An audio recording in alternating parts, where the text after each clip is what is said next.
Fellow Californians, I get it. Things are hard right now.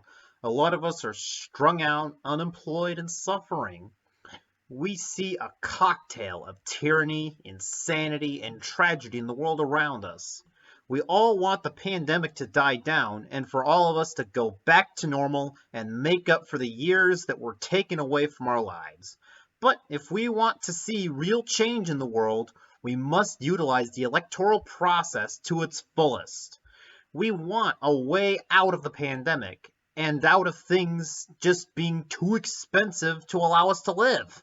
So we look to authorities for guidance, and all we get are senile old men in Washington and Gavin Newsom. Now, I'm no fan of Gavin Newsom by any means. In fact, I hate the guy.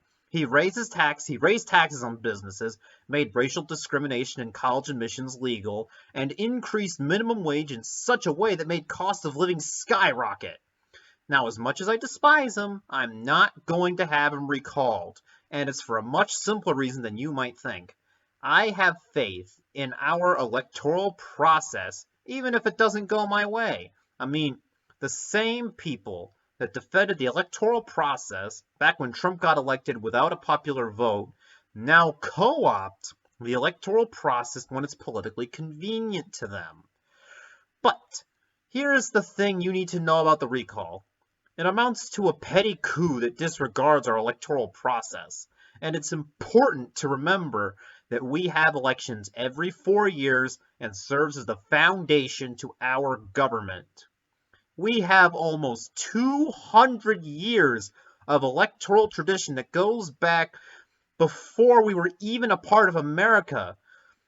When we were Alta California, in a new country born from an 11-year-long war of independence, we had territorial elections every 3 years, and we voted for a representative and a governor.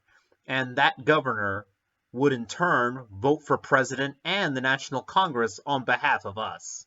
Now, this may seem plutocratic by modern standards, but it was way better than what was there before, which is an oppressive feudal regime with a racial caste system, church-sponsored torture, and selfish royalty.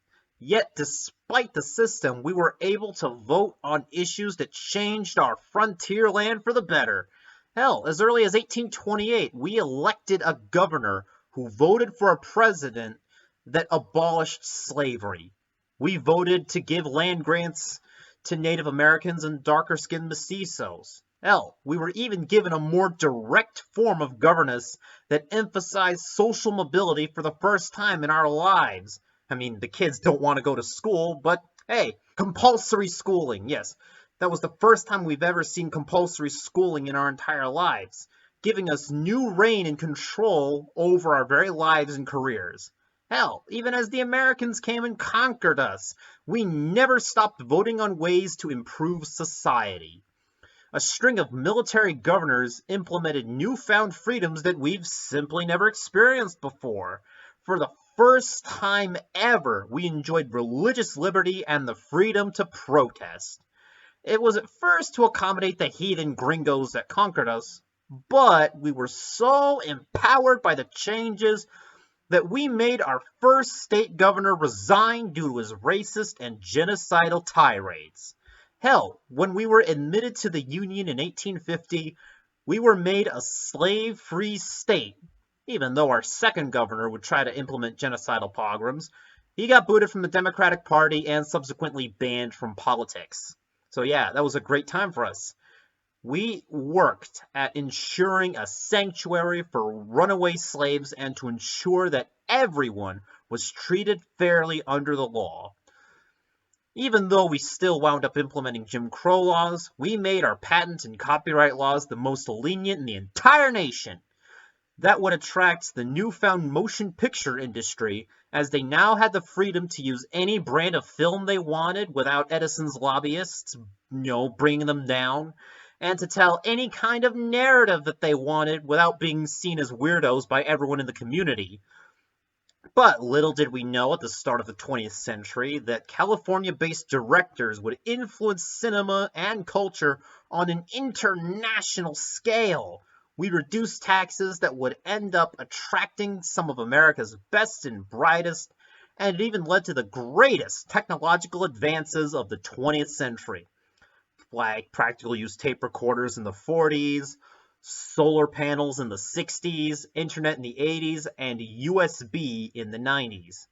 Even today, we're at the forefront of space travel, culture, and e-commerce. Voting has empowered us to make the world brighter and our lives better.